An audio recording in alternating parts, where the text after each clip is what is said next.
This week on Council Bluffs News, Out of the Vault. See artifacts from Council Bluffs that are rarely on display at the Western Historic Trails Center. Sounds of Freedom. The nonprofit hosts a chili cook-off on the 100 block of West Broadway. And Haunted Tours. The Squirrel Cage Jail opens its doors to the public to share some stories of things that happened during its operation from 1885 to 1969. That and more all in this week's Council Bluffs News.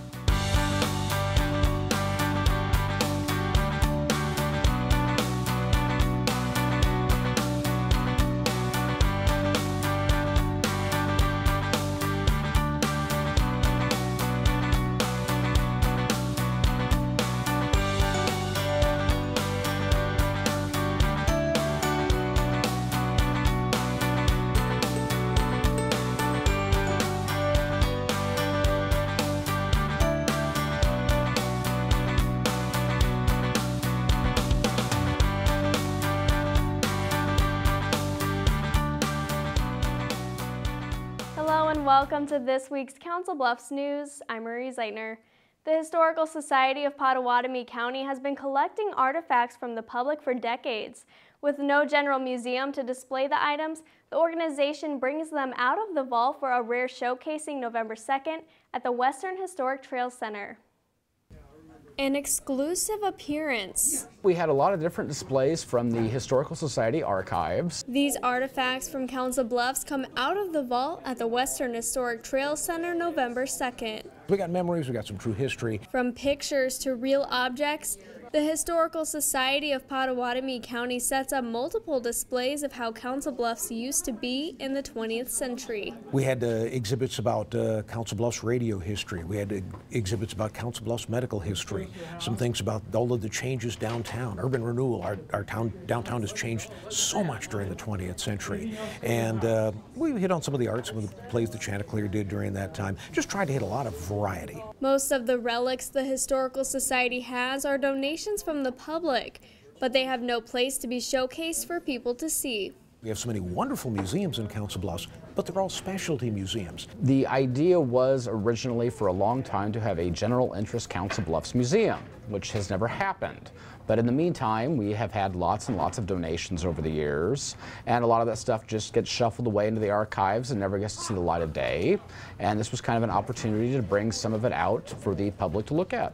In conjunction with the rare exhibit, co-authors Dr. Richard Warner and Ryan Roenfeld signed their newest book called Images of America, Council Bluffs. The book is supposed to be a combination of a serious history of Council Bluffs, and we do have a lot of incredible history, and also provide a little amusement for the nostalgia buff, the person who grew up in Council Bluffs or has lived in Council Bluffs for a long time. The book includes 200 pictures with captions the Historical Society has gathered over the years. It kind of really shows Council Bluffs 1900, already a very 20th century town, full of streetcars, smokestacks, locomotive coming through town every 10 minutes.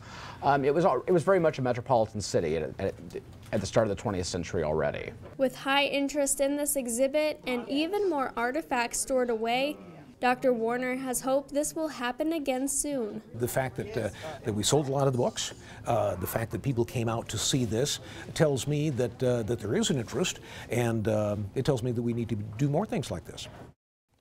Dr. Warner says another exhibit like this may be in the works soon. The book, Images of America, Council Bluffs, is available for purchase for $22 at the Squirrel Cage Jail and Rails West Railroad Museum. Last week, we mentioned possible development that would create new homes and office space on the west end of town. City Council voted 4-1 October 27th on the resolution to adopt the Playland Park Master Plan. Community Development Director Don Gross has more details on the plans in this week's Development Update. Hello, my name is Don Gross, Director of Community Development for the City of Council Bluffs. This week you probably saw on Channel 17 or in the Non-Pareil, even the World Herald, some coverage about a development at Playland Park. And I'm not going to present the whole thing today or talk about the whole thing today, but there are several components that will happen, initially. And I guess I'd like to go over that with you. First is, in order to develop the site, the city does have to subdivide the site, grade the site, install public utilities. If that occurs, if subsequent council actions are approved, that'll happen in 2015. Initially, the other thing is two private projects would occur. Nodal Development has indicated their willingness to build a 2 to 4 story office building, most likely a 3-story office building, at the edge of the park on the west side, overlooking the levee. And that could possibly start in late 2015. The other component that we will start on is a parcel kind of midway east-west, but adjacent to the interstate. Broadmoor Development has indicated that they're willing to build a podium-style apartment complex of about 150 units. It's very similar to what you would see in Exarban. In fact, they were the developer there. They also are talking about building maybe upwards to 50 what you would call tuck-under apartments. They're probably 2 or 3 stories high, but there would be garages in the back, and then you have direct access into your unit. So those are the two projects that you would see come out of the ground first. With fall in full swing, a seasonal meal makes its way to the 100 block of West Broadway. Part of a fundraiser for Sounds of Freedom, the Chili Cook-Off November 1st supports veterans and wounded warriors. A breezy fall day is perfect weather for chili. All of them got up early this morning and started cooking away. I spent 14 hours yesterday making it. I might as well get some. Sounds of Freedom and the bars on the 100 block of West Broadway team up to have a chili cook-off November 1st. There's 9 different types, everything from kind of your sweet, smoky, savory type chili. A couple of them have no beans even in them, but then several of the other groups I know were doing, as they call it, a white chili. All 9 bars participate, allowing a pot of chili sit for people to taste test. A couple of them were some real spicy, got some hot peppers in them. The fundraiser supports local veterans and wounded soldiers while hitting the spot for eager eaters. You think about keeping somebody warm, you want to keep them warm inside and out, so by that we're filling everybody's tummies with good food, and then they in return are helping out our homeless veterans in the Council Bluffs, Omaha area. Founder of Sounds of Freedom, Lisbeth Anderson, started the organization with inspiration from her son. He was shot when he was over in Iraq, and he has had many complications with his leg. With the reason behind the organization so close to home and the opportunity to give back, Anderson is grateful for all the support. We've helped a lot of different families in the Council Bluffs, Omaha metro area, and I'm very honored and blessed to say that Sounds of Freedom has been able to do that. This is the second year for the chili cook-off on the 100 block. Sounds of Freedom also collected supplies for veterans to get through the winter months. To learn more about the nonprofit organization, search Sounds of Freedom on Facebook. Now to news around the Bluffs. Shaped by the Hair Company Hair Salon, 22 years of operation, appointments by phone at 323-6686. Iowa Western celebrates Halloween with students, staff, faculty, and their kids October 30th. From games to a haunted bus, kids get the ultimate experience. You can start by decorating a bag from Hy-Vee and just color it, and so you have something to collect all your candy and your goodies. Some of the sports teams have different events that they're doing, so it's like toss a beanbag in the candy corn and wrap a mummy and pin the mustache on the Frankenstein. And of course, the kids get plenty of candy. The haunted bus is new this year. Kids venture through the lower area to see spooky decorations. On Halloween, the Mall of the Bluffs allows families to trick-or-treat indoors at the annual Spooktacular event. With buckets of candy, face painting, and games, the kids have all kinds of fun. We expect between 500 and 800 kids every year, and this is something that we've been having at the mall every year since 1986. Every year, the mall adds something to the Halloween tradition. This time, Marcus Movie Theaters hands out movie passes, and DJs do a live radio remote on location. The Rails West Railroad Museum also celebrates Halloween. For $2, children trick or treat through the train cars and depot. With the whole place decorated for the holiday, it's a little more scary for kids. All proceeds go to the maintenance on the museum. Gearing up for the holiday season, Lewis Central High School hosts a craft fair November 1st. 110 vendors sell handmade goods from home decor to ornaments. The proceeds help the department either with music, repairs to instruments that are needed, whatever that is a need for the music department. The fall show has been a tradition for roughly 30 years. Lewis Central will also hold a spring craft fair in March. Coming up on Council Bluffs News, the Squirrel Cage Jail opens to the public Saturday night for haunted tours. Learn more about paranormal activity that has been proven by EVPs. And up next, Mike Myers joins us in studio to give some tips on long hair as the weather cools off. You still need to be fertilizing and spraying weeds.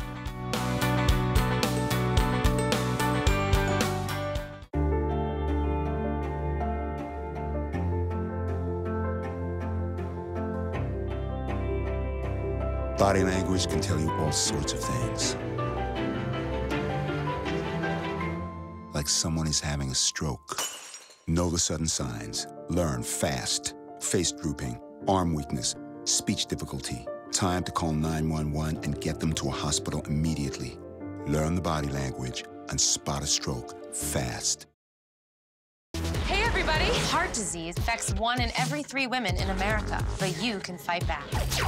There's no time to lose. Mothers, sisters, daughters, families, and friends, it's time to shout louder, stand stronger, and demand change. Let's go! To the Batmobile!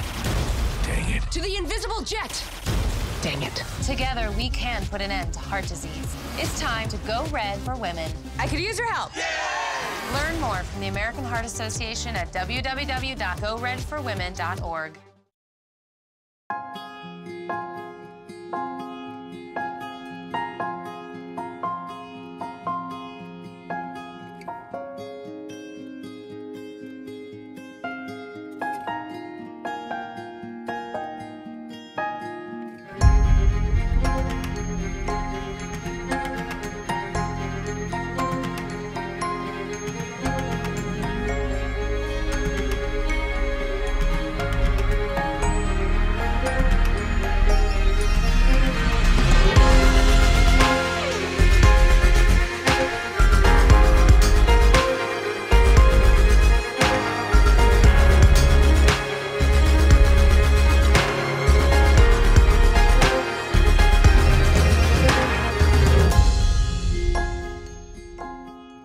Schedule your campus visit today.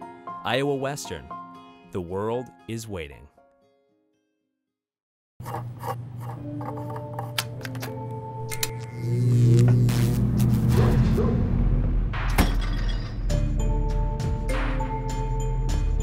Traditional light bulbs actually generate 9 times more heat than light. Switch to Energy Star light bulbs, and you'll realize just how much cash you are really burning through. Saving energy saves you money. Learn more at energysavers.gov.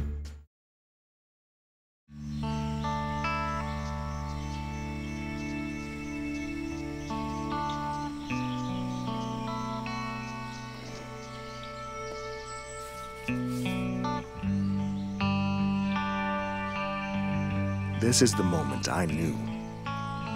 His future had no boundaries. There are some moments only the forest can inspire. Find yours at discovertheforest.org. Welcome back to Council Bluffs News. I'm Marie Zeitner. Joining me in studio today is Mike Myers from Strike Turf. Thanks for being here, Mike. Absolutely. All right, and now that the weather is cooler, go ahead and tell me some things that people should be thinking about for their lawn. Okay, since it's starting to slow down a little bit, the weather's starting to cool down, you still need to be fertilizing and spraying weeds. But first I'm going to talk about a call that we get a lot is in regards to mowing height.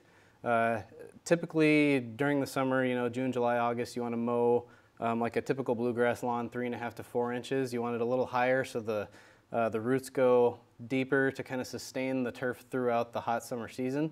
And then into fall, you want to take the mowing height down 1/2 inch or 1 inch, depending on how high it is and what type of grass you have. If you take it down, you do lose a little bit of root growth, but at the same time, you know, if you leave it long, that can encourage some winter disease. So you always want to take it down just a little bit before the grass goes dormant. Fertilizer, in the next couple of weeks, you need to be fertilizing if you haven't done so already. The first 2 weeks rather of November are, you know, it's a really good time period to fertilize. That fertilizer usually doesn't go this late. It doesn't go into any extra grass growth, so you don't have to worry about, you know, one last mowing at the end of the season. It is stored mostly in the roots, and then that in turn will provide a quicker green up in the springtime. And then lastly, the broadleaf weed spray. You want to spray weeds, you know, with 2,4-D or MCPP or triclopyr if you have a lot of wild violets.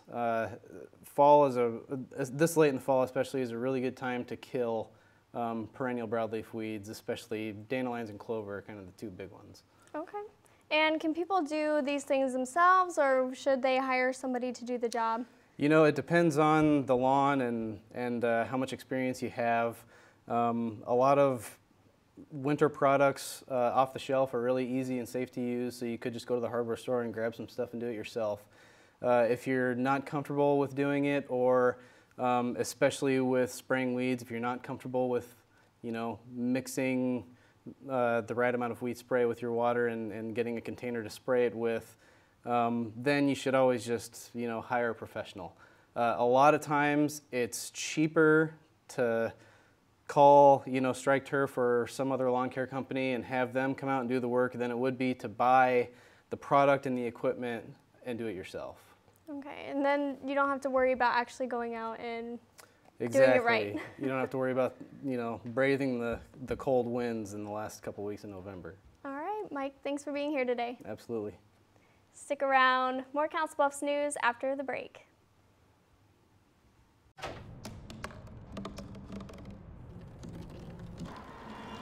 Everybody has a dream.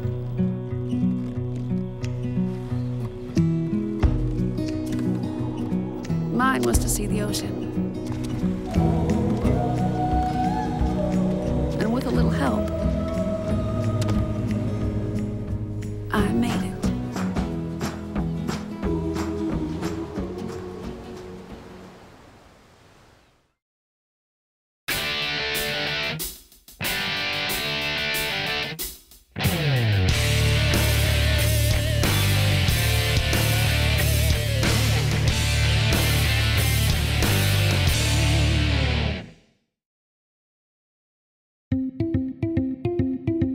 Create new opportunities and expand your knowledge with Iowa Western's continuing and career education. It was really intimidating to go back to school, but Iowa Western made me really feel like I could do it. Our goal is to help students achieve success from education to employment. Learn more, including information on extra benefits for Iowa residents at iwcc.edu/continuing_education. You make me wear my bike helmet. You taught me never to run with scissors. And to follow the swimming rules. You tell me to stay away from drugs. To always buckle my seatbelt. So why do you keep a loaded gun in your drawer? How safe is that? You asked them to follow some safety rules. Now they're asking you. In fact, they're counting on you. Never let your gun get into the wrong hands. Remember, always lock it up. Visit ncpc.org. Every year around Halloween, the historic Squirrel Cage Jail opens to the public on a Saturday night for haunted history tours. November 1st, people learn about what happened during its operation from 1885 to 1969. The Squirrel Cage Jail doesn't need Halloween decorations to be scary. There's no clowns or ghouls jumping out at you. It's the actual haunted house. One day after the spooky holiday, The jail opens to the public for haunted history tours. Once a year we'll bring you through, give you the general history of the building along with the paranormal history of the building. Museum coordinator Carla Borgela guides the tour through the jail, sharing stories about what happened in each area. Vagrancy, no permanent address, fishing without a license, stupid stuff like that. That's the first floor. Second floor causes more trouble. Should be guys staying about a year and your federal inmates. This third floor housed your bad guys. It's just crazy when you walk through those cells.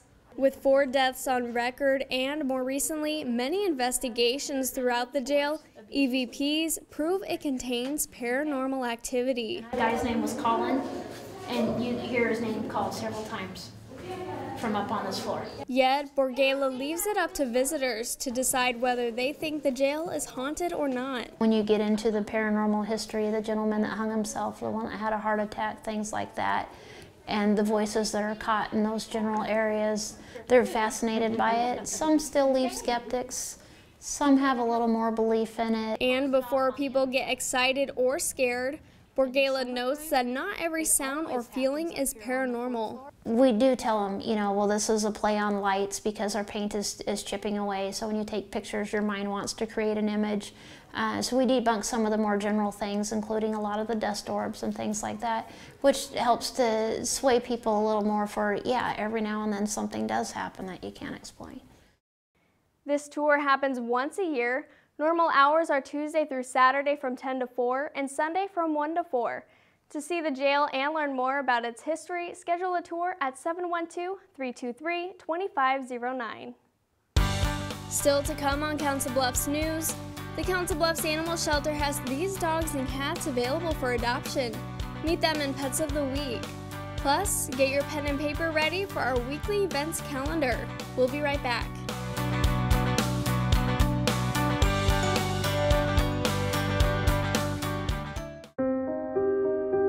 Here's to the things that can keep us safe.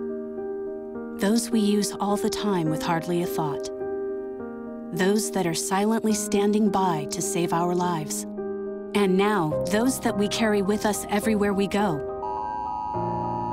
Many mobile devices will now bring you wireless emergency alerts, real-time information directly from local sources you know and trust. With the unique sound and vibration, you'll be in the know, wherever you are. It's not his new group of friends. It's not the video games. It's not the neighborhood. Mom, do I have to go to school today? The biggest threat to your child's future could be you. Every day they miss, even in middle school, puts their graduation at risk. Here's your check.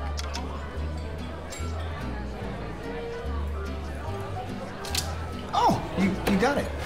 You know, since I got rid of my car, I really enjoy walking. Okay. Got it. No? Getting pulled over for buzz driving could cost you around $10,000 in fines, legal fees, and increased insurance rates. Oh, you're home early. You live with your mom? That'll set your game back a few years. Buzzed, busted, and broke. Because buzz driving is drunk driving. What does the world need?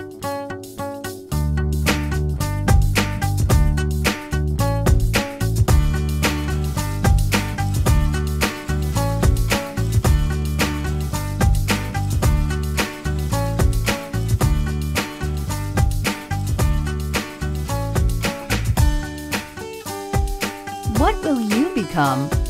Iowa Western. The world is waiting. What do you think it would be like to teach? Chances are, you have no idea. Teachers today are breaking down obstacles, finding innovative ways to instill old lessons, proving that greatness can be found in everyday places, and that you don't need to be famous to be unforgettable. That's what it's like to teach.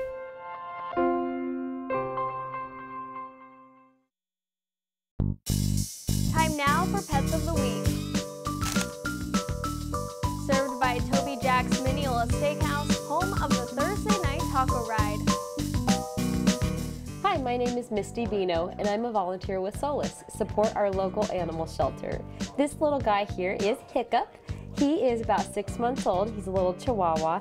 He was surrendered to the shelter because they could no longer care for him. They said he wasn't doing very well with the children in the home, so he would do best with kids over the age of 12 years old. He is very selective about which dogs he likes, but he did just fine with the cats in the home. So if you are interested in adopting Hiccup, his file number is 1790. This little guy is Scooby. Scooby is about 1.5 years old, a terrier mix. He was found as a stray at the Walmart here in Council Bluffs wearing just a choke chain but no tags. He is a very sweet little guy and friendly, playful. If you are interested in adopting Scooby, his file number is 1826. This is Ham. Ham is about 7 weeks old. He's a domestic long-hair orange tabby kitten. He is available for adoption now. He was found as a stray on South 11th and 19th Avenue here in Council Bluffs. He is a fun, playful little kitty. If you are interested in adopting Ham, his file number is 1808. This is Madison. Madison is a brown tabby kitten about 3.5 months old. He was found as a stray on the Madison Avenue at the High V, and she is a very cute kitty, so that's how she got the name Madison. If you are interested in adopting Madison, her file number is 1747. If you're interested in any of the pets you've seen today, you can come down to the Council Bluffs Animal Shelter at 2821 South 15th Street in Council Bluffs.